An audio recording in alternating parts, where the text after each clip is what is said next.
মোহাম্মদপুরে মুদি দোকানি হত্যা মামলায় সাবেক মন্ত্রী ডাক্তার দীপুমণিকে ৪ দিনের ও সাবেক উপমন্ত্রী আরিফ খান জয়কে ৫ দিনের রিমান্ড দিয়েছেন আদালত। শুনানি শেষে আইনজীবীরা জানান, প্রাথমিকভাবে হত্যার ঘটনায় তাদের সংশ্লিষ্টতার প্রমাণ পাওয়া গেছে। গেল ১৯ জুলাই বৈষম্য বিরোধী ছাত্র আন্দোলনের সময় মোহাম্মদপুরে গুলিবিদ্ধ হয়ে মারা যান মুদি দোকানি আবু সায়েদ। সেই ঘটনায় ১৩ আগস্ট দায়ের করা মামলায় সোমবার রাজধানীর পৃথক জায়গা থেকে গ্রেপ্তার করা হয় সাবেক সমাজ কল্যাণ মন্ত্রী ডাক্তার দীপুমণি ও সাবেক ক্রীড়া উপমন্ত্রী আরিফ খান জয়কে। মঙ্গলবার দুপুরে কঠোর নিরাপত্তায় চিফ মেট্রোপলিটন ম্যাজিস্ট্রেট আদালতে হাজির করা হয় তাদের।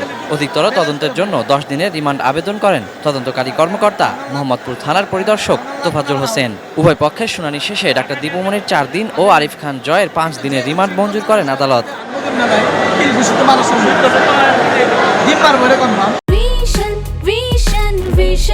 100% কপার কন্ডেন্সারে তৈরি ভিশন ফ্রিজ, তাই গুণে মানে অটুট থাকে বছরের পর বছর।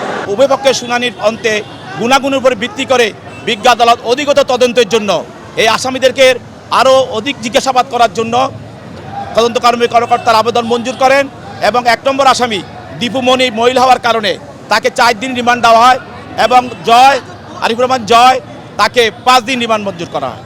প্রাথমিকভাবে ডাক্তার দীপুমণি ও আরিফ খান জয়ের হত্যার সঙ্গে সংশ্লিষ্টতার প্রমাণ রয়েছে বলে দাবি আইনজীবীদের। এই দুইজন আসামি সহ অন্যান্য আসামিরা এই আবু সাইদের হত্যার সঙ্গে সরাসরি জড়িত।